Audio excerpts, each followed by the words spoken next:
get into it. Alright, so binding heals, pretty easy. You'll have your heal here, whether it be a grizzly or a salua or cheese heal, whatever it is.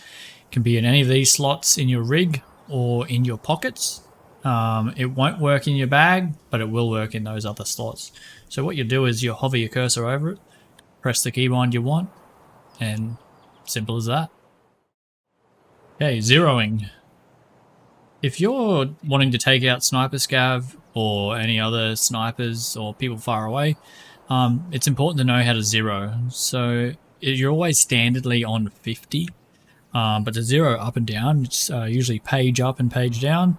You can see down the bottom right there, 100, 150, 200. I think it goes right up to 300, depending on the scope. But, you know, depending on how far away you are, you'll get to judge your distance with whatever scope and gun you're using. But 50 is pretty good stock standard. If you've got a scope like this, I've set it to 100 meters for Sniper Scav. I'll hold my breath by holding shift.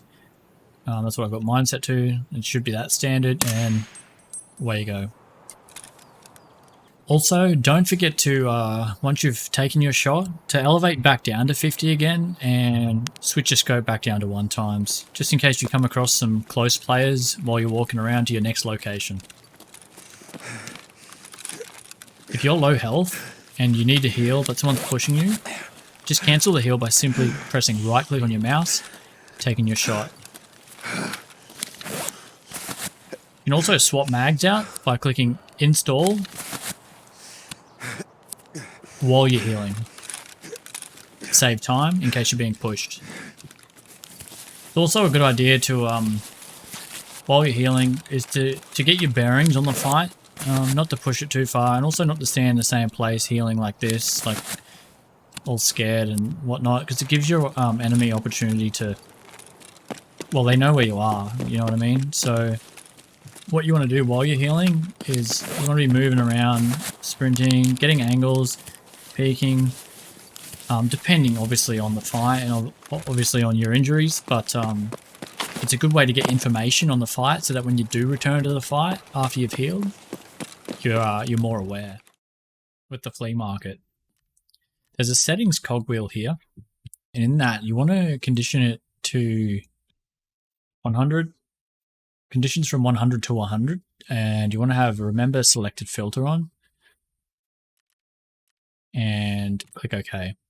So what that'll do is when you search for something, say like a High-Com Trooper armor, for instance,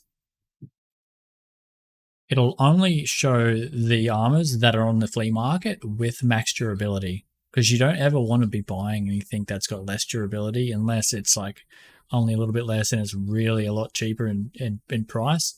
And by the way, High-Com Troopers at the moment, that's disgustingly overpriced, but that was just an example. Another thing too is flea market rep.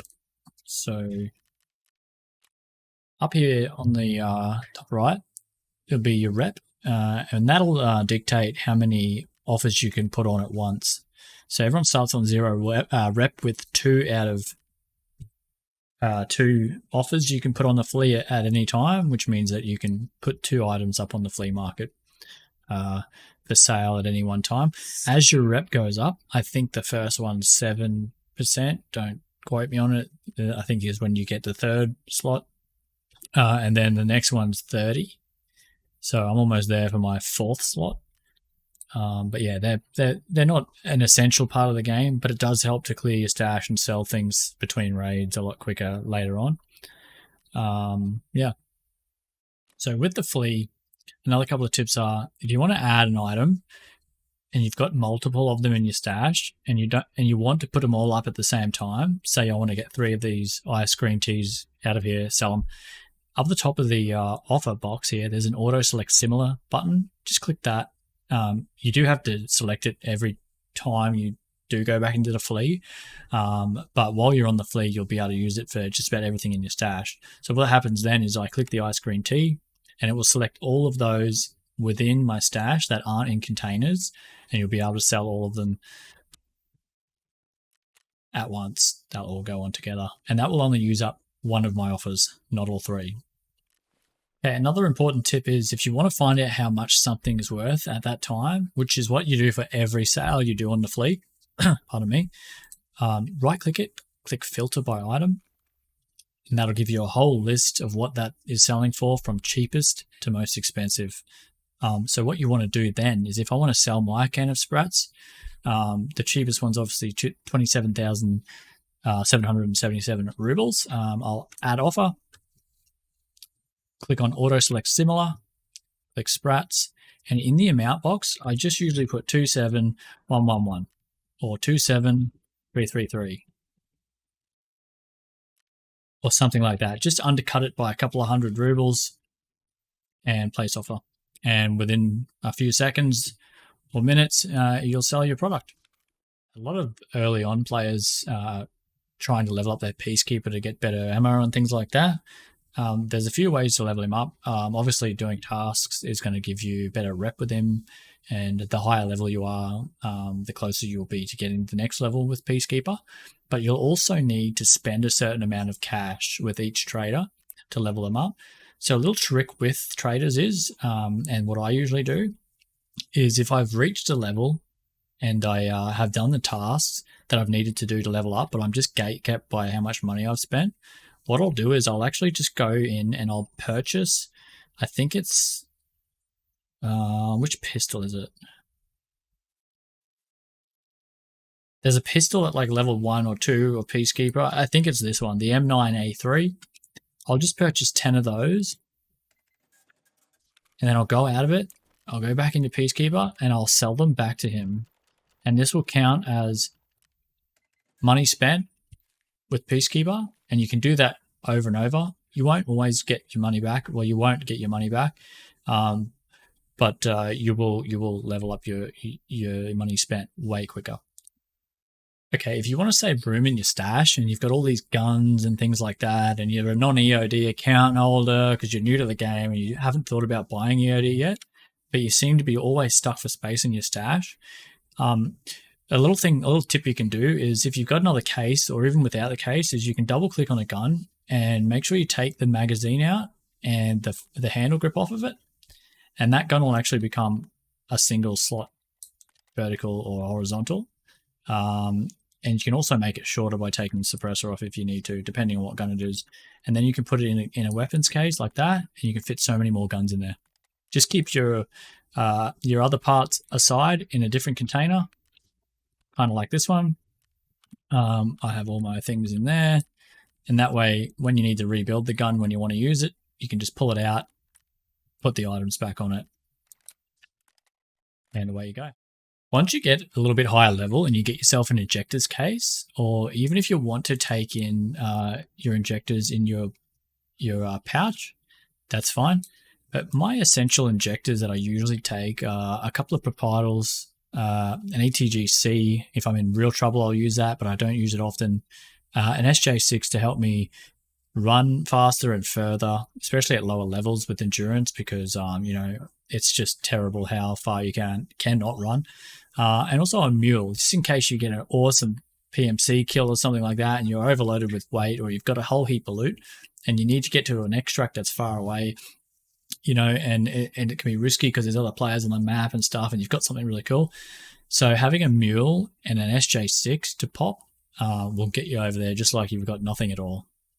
Propitol is one of my favorite stims. I use this probably the most out of all of them, because what it does is it actually gives you a painkiller effect, and it will heal a limb over time.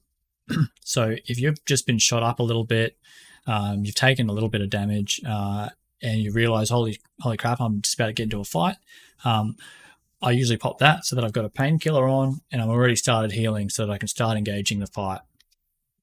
Another stim that's really important in this game, and it probably will be more so later on when you start to PvP and get a little bit more into gunfighting, is the ETG, Change Regenerative Stimulator. So what this one will do is you'll quickly pop it and will start to heal your entire body very quickly. So if you've taken mass damage, you're best off just to pop that, and that way you can keep fighting without being hindered by slows or stuns or anything like that, and it will heal you up very quickly. though it won't take off heavy bleeds or light bleeds, so you will need to have a backup plan for those, such as a Zagustin, like this, which will remove bleeds instantly, or you'll need to have a heavy bleed heal, such as a Grizzly, a Salua, things like that. If you've got Golden Star and Ibuprofen, and they're down on durability, say you get the Golden Star down to 2 or 1, or the Ibuprofen as well, that's fine. Don't get rid of them. Don't sell them, because in your hideout, 1 Ibuprofen, 1 Golden Star, and 2 lots of meds will get you 7 Propofol injectors. So do not get rid of your Ibuprofen and your Golden Star. Run them down to 1, and keep them, and use the med station to get more Propofol.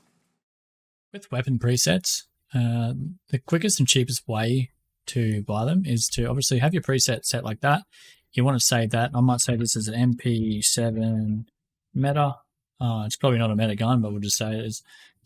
Okay, and then what'll happen is edit preset. You come into here, and instead of selecting all your parts, you just want to go open MP7. There it is there. Open that, and that'll give you that gun that I just built. And then to buy it and assemble the parts, you click assemble. And because I've already got the gun, it'll just give me a list of parts that I don't have. Click buy parts. And up the top here, you always want to remove owner type traders and operational only first, because that way you don't have to pay top dollar for these parts off of people on the flea market, when you can just buy them from traders if you've unlocked them. If not, you will have to buy them off the flea market. Then you just click purchase all, click yes. Then you go back and click assemble. And there you go, there's the gun. When it comes to ammunition in Tarkov, there are so many different types, it's not funny. So, you know, there's websites out there like EFT Ammo, Tarkov Ballistics, that show you an entire list of the ammo from good to bad in what categories. So you can always go there and refer to find out what ammo you want to use, and what ammo to avoid, and also to save time on picking up crap ammo and stuff, and using up slots in your bag and in your rig and taking it out only to find out it's worth nothing. So utilize these sites, they'll be your best friend. When it comes to maps on Escape from Tarkov, they're going to be the most important part, because knowing the maps, knowing the spawn points and knowing the extraction points, along with your loot locations, boss spawn locations, and things like that, are going to be what decides whether you live or die on Tarkov. So there's sites out there like tarkov.dev maps, where you can get custom interactive maps, 2D maps or 3D maps. They look a lot like this. They're really awesome. They have all the spawn points for PMCs and scavs, as well as extraction points, loot locations, hotspots, things like that. My best advice to a new Tarkov player would be learn the maps, and the only way to do that is to play the maps. So I would have this up on another screen or minimized, or have Tarkov in full screen windowed. That way you can quickly flick to the map once you spawn in, figure out where you are, and go from there. That's what I did. That's how I learned the maps. And countless raids. And then once you get into a PvP situation, or a certain situation where a boss might be in the way of where you've got to go, you'll know an easier route and a safer route to get around it. Or if you want to engage it, you can engage it, and that way you know where you can take the fight and have the fight on your terms. When it comes to doing tasks on Tarkov, the description on the task when you get it is very vague, or it's very in the lore of the game, so it doesn't make much sense. So the best thing to do is to go on to Google and just put the Tarkov task name in. So checking Tarkov, bang, it'll come up with Escape from Tarkov wiki. You'll use this for every task. Not only does the task tell you if it's required for Kappa over on the right, but it will tell you everything you need, where to get the things you need for it, and it also has pictures of exactly where to get the items on the maps. Incredible site. This one here, when I first started Tarkov, saved my life. Absolute, one of the best, if not the best sites for learning Escape from Tarkov. I highly recommend it. All the links, by the way, guys, will be listed down below on the video to these websites, so you can check them out, use them while you're playing, and enjoy.